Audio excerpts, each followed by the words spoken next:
Tervist! Homme kell 10.30 on siis Tartu Hoiu-laenuühistu võlausaldajate üldkoosolek. Ja mina soovitan sinna kohale minna või kasutada volitatud esindaja abi, volitada kedagi volikirja alusel. Ja mitte lihtsalt kedagi, vaid ikkagi neid, kes pankrotti ei pooldanud, kes pooldasid saneerimist. Ja milliseid otsuseid seal vastu võtta? Eks kõik on muidugi liikmete käes, aga mina soovitan punkt 1, mitte määrata pankroti toimkonda. Ja punkt 2,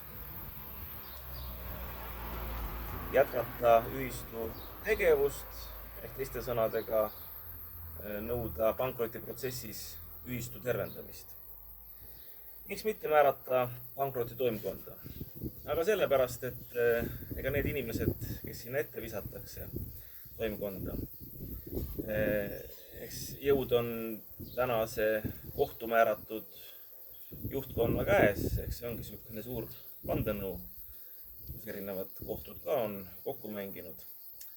Ja eks nad püüavad suruda läbi sellist pankroti toimkonda, mis hakkab varasid müüma, aga sageli enampakkumisel varade müümine kujuneb vähem pakkumiseks. See tähendab seda, et kes info juures on, see endale läbi hindade langetamise näiteks ja esialgsete enampakkumiste läbi kukkumise suudab taskusse mängida head kinnistud või head ettevõtted pankrotivarana ja liikmed jäävad kas tühjade pihtudega või pooltühjade pihtudega. No ei saa 100% öelda, et nad seda teevad, aga minul kahtlus on. Ja kindlasti märke on ka sellest, et kui siin räägitakse seda, et toimivaid tööstusi nagu seal puidutööstus, Eesti Ühistu Mets või Ühistu Energia tuulepark tahetakse müüa või tahetakse poolikud kinnisvara objektid maha müüa ilma neid välja arendamata.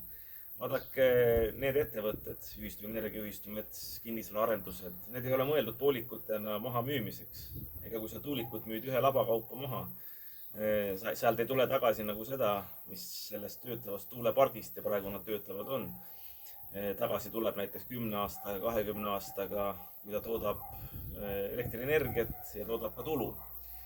Nii et kindlasti ei ole mõtet vanarauana või osade kaupa mitte midagi maha müüa. Ja samamoodi, näiteks Pärnus Põhja 1 kinnistu, mis on, et kui see valmis arendada, sealt suurusjärgus tänastes hindades tuleb 2 miljonit eurot kasumit. Selle arendusfirma Tartu Hoiu-laenuühistu tütarettevõte ei ole pankrotis. See tähendab seda, et toimival juhatusel on kohustus tegelikult leida rahastus. Tartu Hoiu-laenuühistu rahastajad enam ei ole, aga rahastajaid on teisi. Selge on see, et rahastajatel tuleb ka maksta, et sealt võib-olla 2 miljonit kasumit ei tule, aga näiteks miljon tuleb. Nii et seda peaks tegema, ei tohi seda müüa lihtsalt pooleli oleva kinnistuna maha. Ja selliseid näiteid on teisi ja teisi kümneid Tartu Hoiu-laenuühistus. Nii et ärme määrame pankroti toimkonda, käime alati koos üldkoosolekuna, et kõik me oleksime info juures ja saaksime iga väiksematki asja otsustada ja suuname siis pankrotihalduri ühiselt ühistu tervendamise protsessi peale, hääletame selle poolt, et ühistu majandustegevusega jätkata.